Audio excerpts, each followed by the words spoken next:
चातुर्मास महात्म अध्याय 8/10।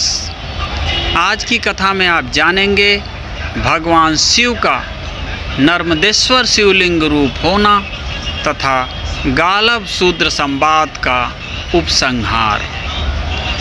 तो मित्रों, धार्मिक कहानियों को सुनने के लिए हमारे भज राधे चैनल को लाइक और सब्सक्राइब करें और भगवत प्रेमियों को शेयर भी करना ना भूलें। तो श्री महादेव जी कहते हैं कि पार्वती, द्विजों के लिए ओमकार सहित द्वादशाक्षर मंत्र का विधान है तथा स्त्रियों और शूद्रों के लिए ओमकार रहित नमस्कार पूर्वक नमो भगवते वासुदेवाय द्वादशाक्षर मंत्र का जप बताया गया है।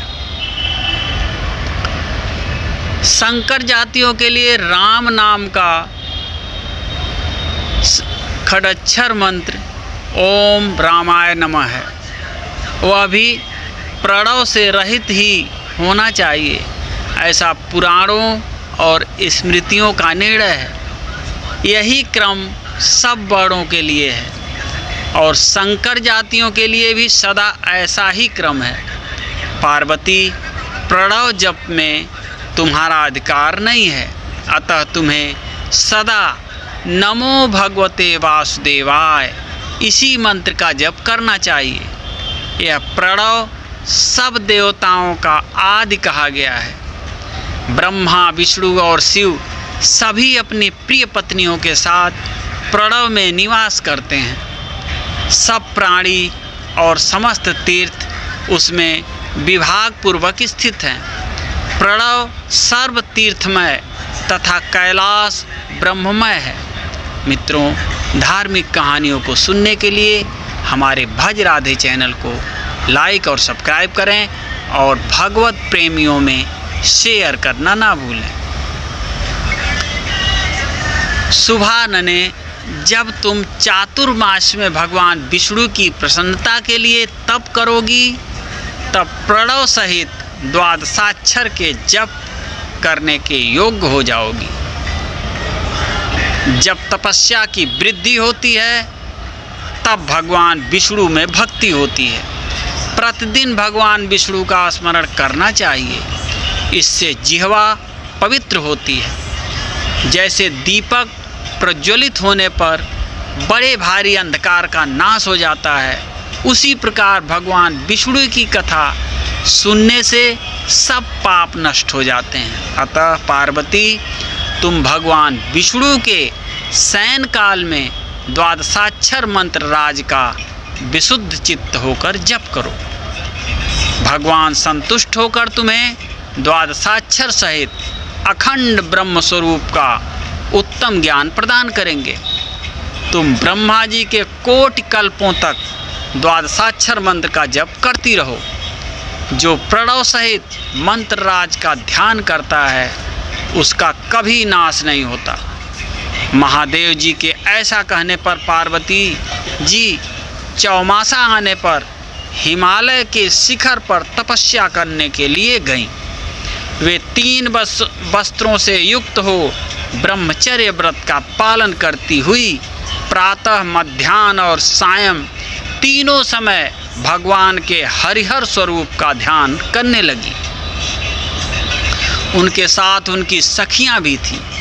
विशाल नेत्रों वाली पार्वती ने अपने पिता हिमालय के मनोहर शिखर पर क्षमा आदि गुणों से सुशोभित हो तपस्या की। पार्वती के तपस्या में संलग्न होने पर भगवान शंकर सब ओर पृथ्वी पर विचरण करने लगे।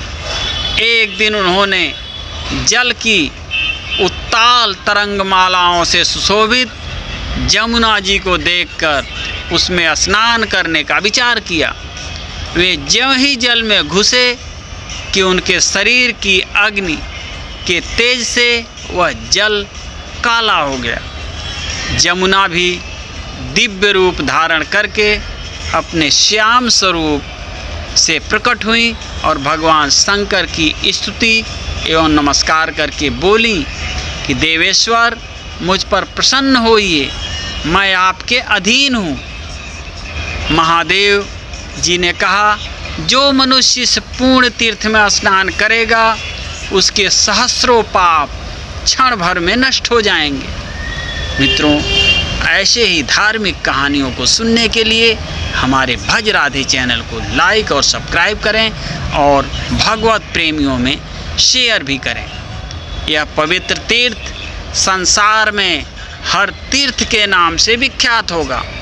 ऐसा कहकर भगवान शिव जी यमुना को प्रणाम करके अंतर्ध्यान हो गए। उन्होंने यमुना के किनारे मनोहर रूप धारण करके हाथ में वाद्य ले लिया और ललाट में त्रिपुंड धारण करके शिखर पर जटा बढ़ाए मुनियों के घरों में स्वेच्छानुसार घूम घूम कर अंगों की चपल चेष्टा का प्रदर्शन प्रारंभ किया। वे कहीं गीत गाते और कहीं अपनी मौज से नाचने लगते थे। स्त्रियों के बीच में जाकर कभी क्रोध करते और कभी हंसने लगते थे। इस प्रकार उन्हें सब ओर घूमते देखकर मुनि लोगों ने क्रोध किया और यह शाप दिया कि तुम लिंग रूप में हो जाओ।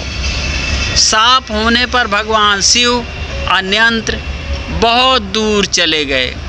उनका वह लिंग रूप अमरकंटक पर्वत के रूप में अभिव्यक्त हुआ और वहाँ से नर्मदा नामक नदी प्रकट हुई। नर्मदा में नहाकर उसका जल पीकर तथा उसके जल से पितरों का तर्पण करके मनुष्य इस पृथ्वी पर दुर्लभ कामनाओं को भी प्राप्त कर लेता है। जो मनुष्य नर्मदा में स्थित शिवलिंगों का पूजन करेंगे वे शिव स्वरूप हो जाएंगे। विशेषतः चातुर्मास में शिवलिंग की पूजा महान फल देने वाली है। चातुर्मास में रुद्र मंत्र का जप, शिव की पूजा और शिव में अनुराग विशेष फलद है। जो पंचामृत से भगवान शिव को स्नान कराते हैं उन्हें गर्भ की वेदना नहीं सहन करनी पड़ती। मित्रों, ऐसे ही धार्मिक कथाओं एवं कहानियों को सुनने के लिए हमारे भज राधे चैनल को लाइक और सब्सक्राइब करें और भगवत प्रेमियों को शेयर भी करें। जो शिवलिंग के मस्तक पर मधु से अभिषेक करेंगे उनके सहस्रों दुख तत्काल नष्ट हो जाएंगे। जो चातुर्मास में शिव जी के आगे दीप दान करते हैं वे शिवलोक के भागी होते हैं। और जो जलधारा से युक्त नर्मदेश्वर महालिंग का चातुर्मास में विधिपूर्वक पूजन करता है वह शिव स्वरूप हो जाता है। गालव जी कहते हैं, यह सब श्री विष्णु के सालग्राम होने की और महेश्वर शिव के लिंग रूप होने की कथा सुनाई गई।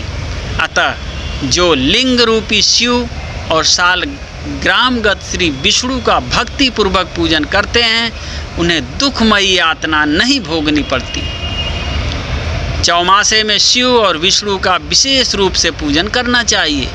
दोनों में भेदभाव न रखते हुए यदि उनकी पूजा की जाए तो वे स्वर्ग और मोक्ष प्रदान करने वाले होते हैं। जो भक्तिपूर्वक हरि और हर की पूजा करते हैं उन्हें भगवान श्री हरि मोक्ष प्रदान करते हैं। विवेक आदि गुणों से युक्त शूद्र उत्तम गति को प्राप्त होता है। हे महाशूद्र, तुम्हें बिना मंत्र के भगवान विष्णु और गिरजापति महादेव जी का षोडशोपचार से पूजन करना चाहिए। उनकी पूजा बड़े बड़े पापों का नाश करने वाली होती है। ऐसा कहकर पैजवन से पूजित हो महर्षि गालव शीघ्र ही अपने आश्रम को चले गए। जो मनुष्य इस प्रसंग को सुनता और पढ़कर दूसरों को भी सुनाता है उसके पुण्य का कभी अंत नहीं होता। तो मित्रों, ये संदर्भ श्री स्कंद महापुराण से लिया गया है। ये बहुत ही रोचक ज्ञानवर्धक जानकारी चातुर्मास महात्म 8 आपको कैसा लगा कमेंट बॉक्स में बताएं और फिर मिलते हैं अगली रोचक जानकारी के साथ। तब तक के लिए ओम नमः शिवाय, हर हर महादेव।